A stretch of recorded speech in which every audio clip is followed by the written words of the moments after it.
On February 22nd, 2013, Jagex released Old School RuneScape, which was reminiscent of the RuneScape game from August of 2007 that many of us loved from our childhood years. From the beginning, the development team promised that all changes to the game would be poll-based, with at least a 75% threshold required for any idea or suggestion to make its way into the game. Therefore, the game would ultimately be controlled by the players. Over 3 years later, that same poll system remains, with the 75% majority needed to see any new updates. Throughout the last 3 years, however, many big updates have been pulled by the development team, only to fail a poll once, twice, if not more, and never make their way into Old School. These updates could have potentially altered Old School for the better or even for the worse. Today I'd like to share the top 5 biggest updates that never made their way into the game, primarily because they never passed a poll. Number 5. Old School Content Poll number 38, released on January 14, 2016, featured 3 big updates: Zeah, Deadman Mode, and Jad 2. The hype of Zeah and Deadman Mode quickly surpassed that of Jad 2, which really lacked much detail from the beginning, largely due to the fact that the development team was taking on 2 other major projects at the time. Jad 2 only had a 2-paragraph development blog about the boss, which lacked any storyline to be appealing for players. The development blog stated this: "On the completion of the final wave, the floor will give way and plunge you deeper into the caves where Jad 2 awaits for you. If you manage to defeat him, you will be rewarded with one of 3 capes. These will be best in slot for mage, melee, and ranged." Players agreed that they did not like the concept of having to go through 63 waves of the fight caves again to get the Jad 2. Many players also argued that Jad 2 shouldn't reward players with best in slot capes for melee, ranged, and magic. It should be for melee only. And finally, others argued that the new capes were too strong, twice the stats of the current fire cape, and potentially voted no in case they couldn't get one, as Jagex stated that the boss would be extremely difficult. If we currently examine the state of Zeah and Deadman Mode, which have both been dead content for quite a while now, we can conclude that Jagex had promised us too much during this poll and rushed the game content. They put quantity over quality, and as a result, none of these updates have met expectations. We will see if Jagex can fix Zeah when they resize the continent and add raids. They haven't said much about Deadman Mode. In regards to Jad 2, perhaps they could work on a lore by the end of 2016, which could feature a new quest inside the Kerjama volcano, ending by fighting Jad 2. Until then, Jad 2 will remain one of the best potential big updates to never find its way into Old School. Number 4. Old School Feature Poll number 15, Rejuvenating the Wilderness, was polled on January 22, 2014. The poll received a relatively low vote count, with just over 22,500 people participating. However, this poll was very important, as there was one question in particular that would ultimately determine the fate of the Ancient Warrior Armor Sets poll, which would be polled 2 months later. That question that would eventually determine what many refer to as PvP armor was this one: should Revenants be added to the Wilderness in the Graveyard of Shadows? As you can see, only 68% of the players agreed with the idea. Let it be noted that although Jagex did not directly ask the question as to whether or not players wanted to see PvP armors added into the game, in the development blog, they stated that they were looking to have the Revenants drop the PvP armor. And by seeing the Revenants poll fail, they got a gauge as to whether or not players actually wanted to see the PvP armors added into the game. Before we go any further, some of you are probably asking, what are Revenants? Revenants were ghost versions of God War Dungeon creatures, introduced in an update into RuneScape 2 on December 10, 2007.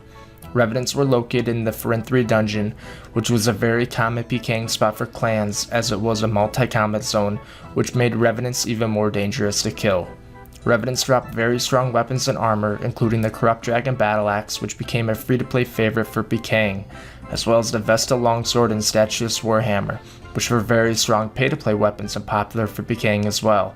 It also dropped 4 different armor sets: Statuses, Vestas, Azuriels, and Morgans, which were for melee, mage, and range respectively. When the Revenants poll failed with 68% 2 months later, on March 19, 2014, an Old School Wilderness feedback poll came out, which stated that Jagex wanted to add the Ancient Warrior Armor set only, not the weapons, to increase the chances of it passing, as many players believed that the weapons were too overpowered. The Wilderness feedback poll had worse voting numbers than the Rejuvenating the Wilderness poll, with just over 13,000 votes. The wilderness feedback poll question pertaining to the ancient warrior armor sets was as follows. Should we add ancient warrior armor sets, not the weapons, similar to the sets of Morgans, Statuses, and Zuriel, to the drop lists of the 3 wilderness bosses? The reason why they didn't add the Vesta armor into this poll was because Vesta and Status both had similar defensive stats, and there was never a Vesta armor piece for the head slot. It is a shame that this poll got so few voting numbers, as we can speculate with more votes it may have had a better chance of passing. Perhaps it is something that can be repolled in the future, but until then, PvP armor remains one of the biggest updates to never make its way into old school RuneScape. Number 3. Old School Content Poll number 25, released on September 18, 2014, featured 2 huge updates to Old School, Iron Man mode and the Corporal Beast. As many of you know, the Corporal Beast is known for dropping the coveted Elysian Spirit Shield, the best shield in game, valued at over 730 mil on the Grand Exchange at the time this video was made. However, Content Poll number 25 was not a fair one for another Spirit Shield, known as the Divine Spirit Shield, which did not make its way into Old School RuneScape. If we compare the Elysian and the Divine Spirit Shields, we can note that each shield has the exact same offensive-defensive stats, with the only main difference other than the color being the special effect. The Elysian Spirit Shield has a 70% chance of reducing damage you receive from your opponent by 25%. Conversely, the Divine Spirit Shield has a 100% chance of reducing the damage you receive by 30%. However, your prayer points are drained by 50% of any damage that is negated while using the Divine Spirit Shield. Although people were generally concerned with the Divine being too overpowered, each Spirit Shield should have been pulled separately, or all Spirit Shields should have been pulled together, which was Jagex's original plan. Jagex was supposed to ask 3 questions in the content poll as stated in the development blog, which were as follows. Question number 1. Should the Corporal Beast be added to Old School RuneScape? Question number 2. Should the Spectral, Arcane, Elysian, and Divine Sigils and Spirit Shields be introduced with the Corporal Beast with the same stats used when they were originally released in 2008? Question number 3. If the Spirit Shields are introduced, should the Divine Spirit Shield's damage reduction effect be lowered to 25% from 30%? However, a closer examination of the actual poll shows us that there were 4 questions instead of 3, with the Divine Spirit Shield being separated from the other Spirit Shields. If we look at question number 2, it states this. Should the Spectral, Arcane, and Elysian Sigils and Spirit Shields be introduced with the Corporal Beast with the same stats used when they were originally released in 2008? Notice how they took the Divine Spirit Shield out of that question and instead put it by itself in question number 3. Should the Divine Sigil and Spirit Shield be introduced with the Corporal Beast with the same stats used when it was originally released in 2008? If the Divine was included with the other Spirit Shields, we can speculate that the poll would never have passed, primarily because without the Divine, the poll barely passed with just 75%, so therefore with the Divine, it sure would have gone down. Looking at it from another perspective, if each Spirit Shield was pulled separately, we can argue that the Elysian Spirit Shield might not have passed either. Since only 66% of players wanted the Divine Spirit Shield in the game, it is not in the game as of today, which means the Divine Spirit Shield will remain one of the biggest updates to Old School, as well as the biggest update to PVM that never made its way into Old School RuneScape. Number 2. A priority poll conducted on March 31st, 2014 found that out of 10 choices, a new skill ranked 3rd in terms of priority for Old School RuneScape players. Shortly after, a new skill competition was created, and just 2 months later, on May 21st, 2014, Artisan was voted a heavy favorite, grabbing 43% of the total votes. So what was Artisan, and what made Artisan so popular? For starters, Artisan was a unique idea. It was essentially doing a Slayer task for skilling. A player would be assigned to collect X amount of resources using any of the 4 gathering skills: mining, fishing, hunter, or woodcutting. They would complete the task in one of the 5 new resource areas, depending on their Artisan level, before going back to the Artisan Master to get a new task. Sounds pretty sweet so far, right? Well, it gets better.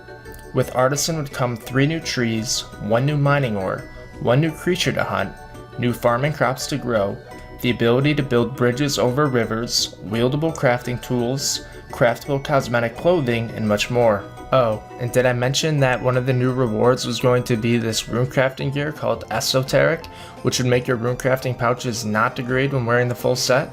Well, as good as everything sounds so far, I know I voted no for this skill, largely because I had the stigma that this was old school and that I don't want to see any new skills. Apparently a lot of people must have had that same stigma as me, because the Artisan poll failed on July 17, 2014, with only 59% of the players in favor of Artisan. The development team made a few tweaks to the skill, and it was repolled 1 month later, on August 21, 2014. With an incredible 47,000 votes, only 57% of players were in favor of the skill this time around, and it once again failed to meet the 75% threshold to get into the game. Although Artisan was very well designed and it had extreme potential to change the way we skill, or change the way we get from point A to point B, that's all Artisan will ever be, is potential, and for that reason, it remains a gigantic update to never make its way into old school RuneScape. Number 1. Sailing has been talked about since 2008. One of the earliest pictures to ever surface the internet about sailing in RuneScape was this one.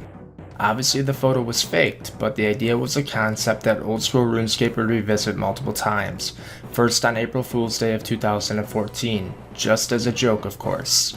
On this day, players were able to start training the skill in Draenor. The skill had 3 different boats, a small boat, a long boat, and a wide boat, which would give different experience rates and allow players to sail to different NPCs.